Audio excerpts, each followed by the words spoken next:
Roman Reigns ने किस पे मेन इवेंट में करा अटैक, क्या दिखा स्मैकडाउन की साइड से दिखने वाले चैम्बर मैच के सुपरस्टार के बीच, और क्या हुआ जब रोमन रेंज और एज फिर से आमने सामने आए, सब पर नजर डालेंगे इस वीडियो में। उम्मीद है वीडियो आप सभी को पसंद आएगी। हाय फ्रेंड्स, मेरा नाम है प्रियांशु, आप देख रहे हैं गेम ऑफ इनिंग्स। तो बढ़ते हैं वीडियो की तरफ और शुरू करते हैं वीडियो बेल बजा के। शो की शुरुआत एज से हुई। शायद ये रसलमेनिया के अपोनेंट पर कुछ डिसीजन लेने वाले हैं। एज आगे यहाँ रोमन रेंज के चैम्बर वाले डिसीजन को अप्रिशिएट करते हैं और कहते हैं कि रोमन रेंज ने सही करा, ड्रू मैकिंटायर अपना रसलमेनिया स्पॉट खो सकता है, बट रोमन रेंज ने WWE टाइटल के साथ शो का मेन इवेंट भी सिक्योर कर लिया है। तभी रोमन रेंज, पॉल हेमन और जे ऊसो की एंट्री होती है। यूनिवर्सल चैंपियन आके डिमांड करते हैं कि तुम रसलमेनिया के लिए अपने अपोनेंट का नाम बताओ। अब यहाँ एज ने माइंड गेम खेला और ऐसा करने से मना कर दिया।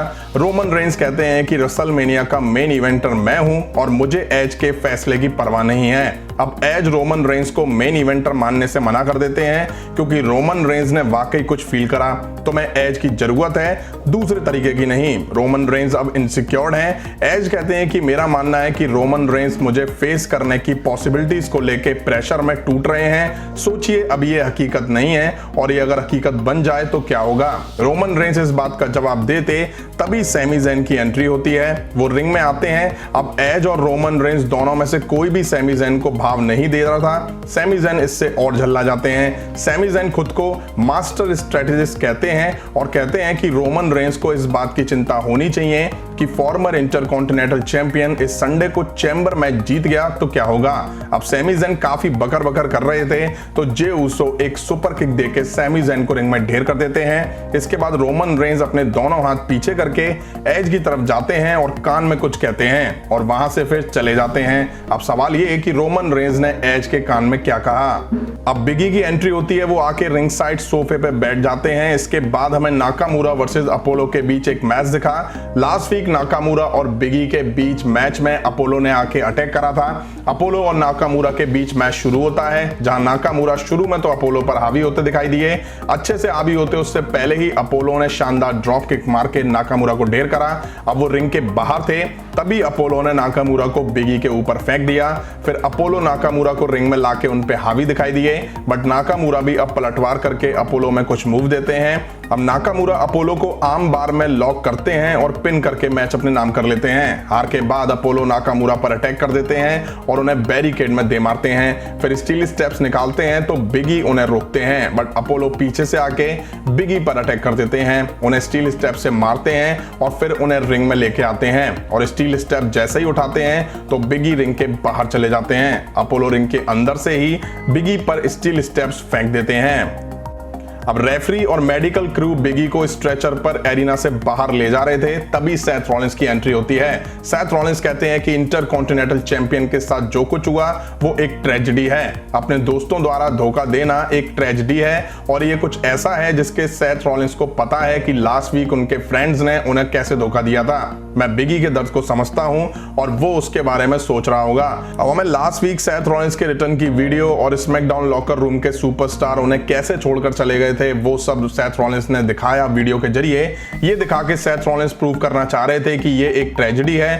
रॉलिंस अब एक शिकायत दर्ज करी जिसे उनके वकीलों ने WWE के लिए देखा, क्योंकि सेथ रॉलिंस को लगता है कि पूरे लॉकर रूम ने उनका अपमान करा था। जो लोग चले गए थे रॉलिंस उन्हें लूजर का झुंड कह के बुलाते हैं, जिनमें सबसे बड़ा लूजर वो सिजारो को बताते हैं। सिजारो को उस दिन ही प्रसाद मिल गया था और कोई भी मेरे पाथ को फॉलो करेगा तो उसे मैं ऐसे ही प्रसाद दूंगा। इसके बाद हमें right squad versus Natalia Tamina के बीच एक टैग टीम मैच दिखा। तमीना और रूबी राइट मैच की शुरुआत करती हैं। तमीना शुरू से ही रूबी राइट को धोना शुरू कर देती हैं और हिला देने वाला मूव उनको देती हैं। फिर लिव मॉर्गन आती हैं तो तमीना उनमें भी मार देती हैं। अब तमीना टैग नतालिया को देती हैं तो राइट स्क्वाड को मौका मिलता है मैच में वापसी करने का। जम के अब ये नतालिया में मार दे रही होती हैं, तभी बिल्ली के की एंट्री होती है। नतालिया अब टैग तमीना को देती हैं और तमीना रूबी राइट को मूव देके मैच जीत लेती हैं। जीत के बाद बिल्ली के इनके पास आती हैं तो ये तमीना सुपर किक देके बिल्ली के को रिंग में ढेर कर देती हैं।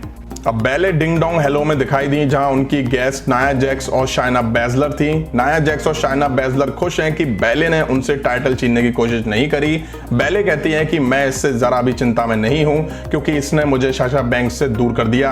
अब चैंपियंस बैंक्स और बियांका ब्लेयर को कॉल आउट करती हैं और कहती हैं कि दोनों में से कोई भी महान नहीं है जितना कि वो दावा करती हैं। तभी जटाधारी आके इनको इंटरप्ट करते हैं। वो आके कहते हैं कि ना तो शाइना और ना ही नाया जैक्स बैंक्स के शूज पहन सकती हैं। जटाधारी ये भी कहते हैं कि अगर बियांका ब्लेयर और बैंक्स टीम बना लें तो ये दोनों मिलकर टाइटल नाया जैक्स और शाइना बैजलर से दूर ले जाएंगी।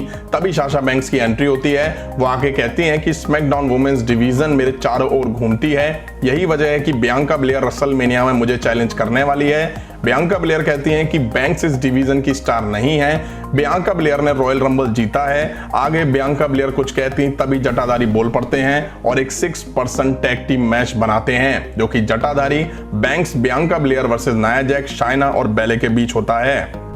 अब ये मैच शुरू होता है। शाइना बैजलर और बियांका मैच की शुरुआत करती हैं। बियांका ब्लेयर शाइना को ढेर करके टैग साशा बैंक्स को देती हैं। वो आके भी शाइना बैजलर में मार देती हैं। फिर ये जटाधारी के साथ इन्वॉल्व हो जाते हैं तो शाइना टैग नाया जैक्स को जाके देती हैं। वो आके बैंक्स में टक्कर देती हैं। फिर ये अपनी साइड ले जाके बैंक्स में मार देते हैं। अब रिंग में नाया जैक्स और जटाधारी आमने सामने आते हैं, जहां नाया जैक्स जटाधारी में मार देती हैं। उधर रिंग के बाहर साशा बैंक्स और बियांका ब्लेयर शाइना बैजलर को गिरा देते हैं। तभी जटाधारी रोप से नाया जैक्स पर मूव लगाने का ट्राई करते हैं। नाया जैक्स उनको कैच कर लेती हैं और तभी बैंक्स और बियांका नाया जैक्स में किक मारती हैं। जटाधारी उनके ऊपर होते हैं, पिन करके मैच अपने नाम कर लेते हैं। अब हमें एक और टैग टीम मैच दिखा जो कि Dominic Rey Mysterio versus alpha academy के बीच था। रिंग साइड अनाउंस टेबल पर डॉल्फ जिगलर और रॉबर्ट रूड भी थे। डोमिनिक और चैट गैबल मैच की शुरुआत करते हैं, जहां चैट गैबल पहले डोमिनिक को पटकते हैं, फिर डोमिनिक भी चैट गैबल को मुंह तोड़ जवाब देते हैं। चैट गैबल अब ओटिस को टैग दे देते हैं और वो आके अपनी टक्कर से डोमिनिक को गिरा देते हैं। अब टैग रे मिस्टीरियो पर आता है और ओटिस रे मिस्टीरियो को भी पटकना शुरू कर देते हैं। रे मिस्टीरियो फिर नहीं उठ पाते।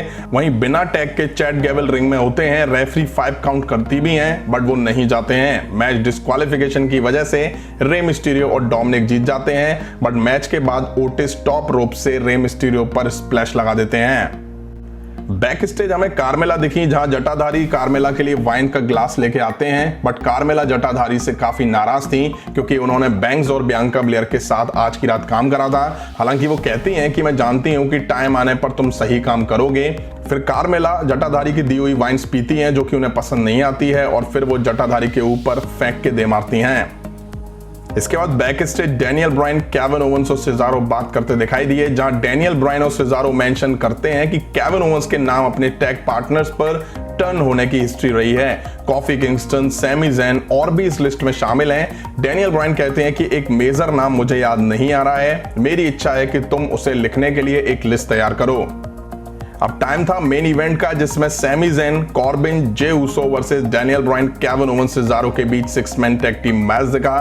कमेंट्री टेबल पर एज और पॉल हेमन भी थे। जे ऊसो और डैनियल ब्रायन मैच की शुरुआत करते हैं, जहां जे ऊसो कॉर्नर में ले जाके डैनियल ब्रायन में पंचेस लगाते हैं। डैनियल ब्रायन भी अब पलटवार करके जे ऊसो को कॉर्नर में डाल के पंचेस और किक्स मारते हैं। अब डैनियल ब्रायन टैग सेजारो को देते हैं बट जे ऊसो बच के फुर्ती से टैग कॉर्बिन को दे देते हैं। कॉर्बिन अब टैग सैमी ज़ैन को देते हैं। सेजारो सैमी ज़ैन को पटकते हैं और टैग डैनियल ब्रायन को देते हैं। वो आके सैमी ज़ैन पर हाथ साफ करना शुरू करते हैं। सैमी ज़ैन भी पलटवार करते हैं और अपनी साइड ले जाकर टैग कॉर्बिन को देते हैं। कॉर्बिन डैनियल ब्रायन में मार देते हैं और टैग फिर सैमी ज़ैन को दे देते हैं। डैनियल ब्रायन मौका देख करके टैग सेजारो को देते हैं और वो आके जे ऊसो कॉर्बिन को गिराते हैं और सैमी ज़ैन पर अपर कट लगाते हैं। वहीं रिंग के बाहर अब कॉर्बिन, सैमी ज़ैन और जे ऊसो आपस में भी उलझने लग जाते हैं। इसके बाद कॉर्बिन ही सैमी ज़ैन को रिंग में डालते हैं तो सेजारो पहले सैमी ज़ैन की फिर कॉर्बिन की चक्कर बनाते हैं। जे ऊसो आके सेजारो में मार देते हैं। अपनी साइड ले जाके सेजारो में जम के मार लगाते हैं। हील साइड अच्छे से अब मैच में हावी हो चुका था। अब सेजारो डैनियल ब्रायन को टैग देते हैं और आके सैमी ज़ैन को वो भूत बना देते हैं। केविन ओवेंस को डैनियल ब्रायन और सेजारो ने अब तक टैग नहीं दिया था। केविन ओवेंस फिर जे ऊसो पर मूव देते हैं। कॉर्बिन सेजारो को रिंग के बाहर करते हैं और रिंग में डैनियल ब्रायन सैमी ज़ैन को सबमिशन में पकड़ के टैप आउट करवा लेते हैं और मैच अपने नाम कर लेते हैं। मैच के बाद किंग कॉर्बिन डैनियल ब्रायन में एंड ऑफ डेज लगाते हैं। केविन ओवेंस कॉर्बिन को मारते हैं, फिर सैमी ज़ेन केविन ओवेंस को मूव देते हैं, तभी एज जे उसो में स्पीयर दे देते हैं और अचानक से रोमन रेंज आके एज को स्पीयर दे देते हैं। यहीं स्मैकडाउन का एज एपिसोड खत्म हुआ। काफी कुछ दिखा आज के इस एपिसोड में। वहीं मेन इवेंट में रोमन रेंज ने एज को स्पीयर देके काफी चीजों को स्पार्क कर दिया है। अब वेट है तो चैम्बर पीपीवी का, देखते हैं वहां से कौन जीतकर रोमन रेंज को सेम नाइट फेस करता है टाइटल के लिए। वहीं देखना होगा एज रोमन रेंज के इस अटैक को कैसे रिस्पॉन्ड करते हैं। आपको कैसा लगा आज का एपिसोड कमेंट करके जरूर बताइएगा।